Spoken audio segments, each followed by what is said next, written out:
ಬಾಬಾ ಏನ್ ಮಾವಯ್ಯ ಇದು? ಅಪ್ಪ ನೋಡಿದ್ರ ನಮ್ಮ ಮಾವಯ್ಯಂಗೆ ಈ ಜಾಗ ಸಖತ್ತಾಗಿ ಒಪ್ಪುತ್ತೆ ತಾನೆ? ಮಾವಯ್ಯ ನಿಜ ಹೇಳ್ತೀನಿ, ಈ ಜಾಗಕ್ಕೆ ನೀವೇ ಸೂಟಬಲ್ ಅಲ್ವಾಪ್ಪ? ಛತ್ರಿ ಅಣ್ಣ ಹೌದು ತಾನೆ? ಈ ವಿಷಯದಾಗೆ ನಂಗೇನು ಗೊತ್ತಿಲ್ಲ ಕಣವ.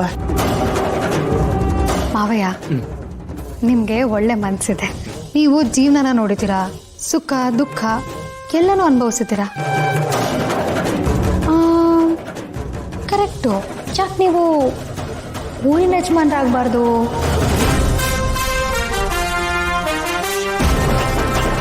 ಮಾವಯ್ಯ ನೀವು ಹೂ ಅಂತ ಹೇಳಿ ಸಾಕು, ನಮ್ಮ ಅಪ್ಪನೇ ಹಂಗೆ ದಾರಿ ಏರ್ಕೊಟ್ಬಿಡ್ತಾರೆ.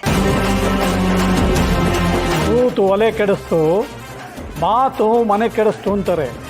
ಆ ಮನೆ ನಿಂದಾಗಬಾರ್ದು ಪಾರ್ವತಿ. ಅಯ್ಯೋ ನಿಮ್ ಗಾದೆ ಹೇಳ್ತಾ ತಲೆ ಕೊಯ್ಬೇಡಿಯಪ್ಪ ಪ್ಲೀಸ್, ನಂಗೆ ಸಾಕಾಗೋಗ್ಬಿಟ್ಟಿದೆ. ಮಾವಯ್ಯ ನೀವು ಹೇಳಿ, ಊರಿನ ದೊರೆ ಆಗೋದಕ್ಕೆ ನೀವು ರೆಡಿನಾ? ಪಾರವ, ಈ ದೊರೆ ಪೊರೆ ನೊರೆ ಎಲ್ಲ ಅದು ನಮ್ಗೆ ಆಗಿ ಬರಾಕಿಲ್ಲ.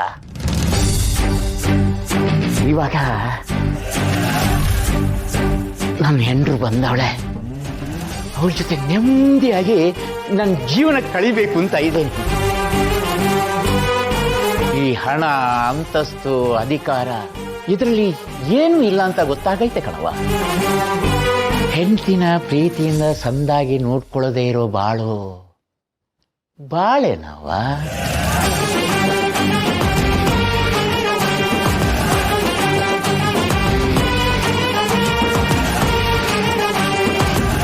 ಅಲ್ವಾ ವೀರಭದ್ರ?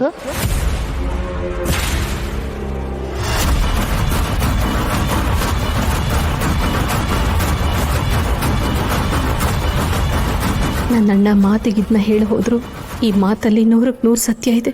ಅಪ್ಪ ಮಾವಯ್ಯ ಏನು ಹೇಳಿದ್ರು ಕೇಳಿಸ್ಕೊಂಡ್ರ? ಹೆಂಡ್ತಿನ ಪ್ರೀತಿಯಿಂದ ನೋಡ್ಕೊಳಕ್ಕಾಗ್ತಿರೋ ಬಾಳು ಒಂದು ಬಾಳ ಅಂತ. ನೀವು ಇದೀರಾ, ಹೆಂಡ್ತಿನ ಇಟ್ಕೊಂಡಿದ್ದೀರಾ, ಅವ್ರನ್ನ ಹೆಂಗೆ ಪ್ರೀತಿಯಿಂದ ನೋಡ್ಕೋಬೇಕು ಅಂತ ಗೊತ್ತಿಲ್ಲ. ಯಾವಾಗಲೂ ಊರ ಊರ ಊರ ಊರ ಅಂತಿರ್ತೀರ. ನಮ್ಮ ಮಾವಯ್ಯನ ನೋಡಿ ಕಲ್ತ್ಕೊಳ್ಳಿ. ಕಡೆ ಪಕ್ಷ ನಿಮ್ಮ ಮಗ ಪರ್ಶನ್ ನೋಡಾದ್ರೂ ಕಲ್ತ್ಕೊಳ್ಳಿ, ಹೆಂಡ್ತಿನ ಹೆಂಗೆ ನೋಡ್ಕೋಬೇಕು ಅಂತ. ಇನ್ನು ನಿಮಗೆ ಹೇಳ್ಕೊಡೋದು ಸುಮಾರು ವಿಷಯಗಳಿದೆ, ಆಮೇಲೆ ಹೇಳ್ಕೊಡ್ತೀನಿ.